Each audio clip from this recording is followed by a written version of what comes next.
సంతోష్ గారిని మాట్లాడవలసిందిగా రిక్వెస్ట్ చేస్తూ ఉన్నాం. గుడ్ ఈవినింగ్ అండి. ముఖ్యంగా print media and electronic media మీ అందరికీ ఇక్కడ వచ్చినందుకు హృదయపూర్వక కృతజ్ఞతలు. థ్యాంక్స్ ఫర్ యువర్ ప్రజెన్స్ అండి. మూవీ గురించి మాట్లాడాలంటే సొసైటీలో ఉన్న ఒక ప్రాబ్లం మీద బేస్ చేసుకొని మా డైరెక్టర్ దాని చుట్టూ అల్లుకున్న కథ ఇది. ప్రాబ్లం పాతదే, స్టోరీ అండ్ స్క్రీన్ ప్లే చాలా కొత్తగా ఉంటుంది.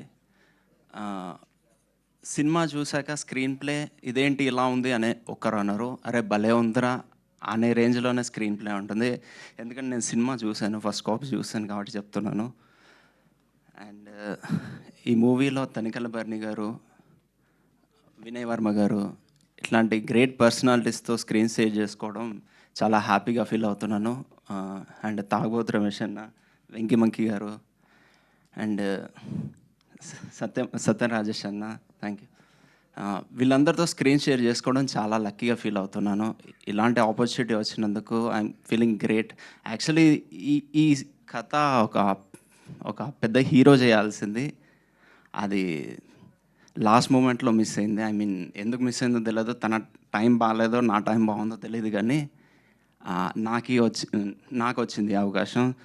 థ్యాంక్ యూ బ్రో, నాకు ఈ ఆపర్చునిటీ ఇచ్చినందుకు.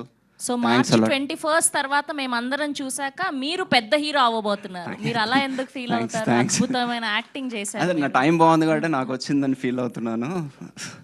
అండ్ ఎడిటింగ్ అండ్ డిఓపి చాలా కష్టపడ్డారు. సినిమా రిజల్ట్తో సంబంధం లేకుండా ఈ సినిమా తర్వాత ఏదన్నా చాలా అవకాశాలు వచ్చాయి. వీళ్ళిద్దరికి చాలా మంచి అవకాశాలు వస్తాయి. ఆల్ ది బెస్ట్ బ్రో మీకు అండ్ చందు గారికి. అండ్ కొత్త ఎడిటర్, కొత్త హీరో, కొత్త హీరోయిన్, కొత్త డిఓపి, ఇంతమందిని కొత్త వాళ్ళని తీసుకుని, మా డైరెక్టర్ కొత్తవాడు, ఇంతమందిని కొత్త వాళ్ళని యాక్సెప్ట్ చేయాలంటే గట్స్ ఉండాలి. ఆ విషయంలో మా ప్రొడ్యూసర్ గారికి సెల్యూట్ చేస్తున్నా. Thank you sir. ఇంతమంది కొత్త వాళ్ళకు అవకాశం ఇచ్చినందుకు థ్యాంక్స్ అలాట్. హెచ్జేకే ప్రొడక్షన్ నుంచి ఎన్నో సినిమాలు రావాలి, కొత్త టాలెంట్కి అవకాశం ఇవ్వాలి మీరు. అండ్ ఈ సినిమా బ్లాక్ బస్టర్ అయ్యి చాలా పెద్ద హిట్ అయ్యి మా ప్రొడ్యూసర్ గారికి చాలా డబ్బులు రావాలి. ఆ డబ్బులతో ఇంకా కొత్త వాళ్ళకి అవకాశాలు ఇవ్వాలని కోరుకుంటున్నాను. Last but the not least మా డైరెక్టర్ గారితో కంపేర్ చేస్తే అసలు నేను ఈ సినిమాలో అస్సలు కష్టపడలేదని చెప్పొచ్చు. ఎందుకంటే అంత క్లారిటీగా నాకు సీన్ చెప్పాడు, ఏం కావాలో చేయించుకున్నాడు.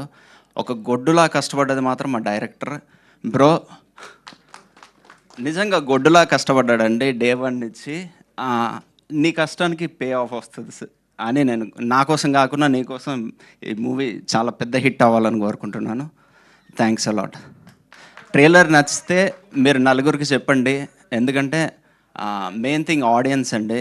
ఆడియన్స్కి మా సినిమా రీచ్ అవ్వాలంటే మీడియా మీరే, మీ సపోర్ట్ లేకుంటే అది పాసిబిలిటీ అవ్వదు. సో ప్లీజ్ మా సినిమాని ఆడియన్స్ దగ్గర తీసుకెళ్తారని నమ్ముతూ థ్యాంక్స్ అలాట్. Thank you. డైలాగా ఏ సినిమాది చూద్దాం నెక్స్ట్. ఈ సినిమాలో డైలాగ్ ఏ సినిమాలోది కాదు, ఆర్టిస్ట్ సినిమాలో డైలాగ్. ట్రైలర్లో అన్ని అద్భుతమైన డైలాగులు చెప్పారు. Most dedicated, hard core, most passionate artist. Okay, యూత్కి అందరు కనెక్ట్ అయ్యాడు. దాదాపు అందరూ ఇలాంటి క్వశ్చన్స్ వస్తాయి, మీకు ఫేస్ చేసే ఉంటారు. ఆ డైలాగ్ చెప్తాను. నా పైసలతో తాగుతున్నా, నీ పైసలతో తాగుతున్నా, నీకేం వస్తుందిరా లంజోడక. Thank you. అండ్ ముఖ్యంగా మా సురేష్ బొబ్బిలి గారు అండి. మా సినిమాకి మెయిన్ అసెట్ ఏదన్నా ఉందంటే సురేష్ బొబ్బిలి గారు. సినిమా నుంచి ఆడియన్స్ బయటకు వచ్చాక ఒక మాట మాట్లాడతారండి ఖచ్చితంగా, ఆర్ఆర్ గుద్దబలిపోయింది. Thank you. సారీ.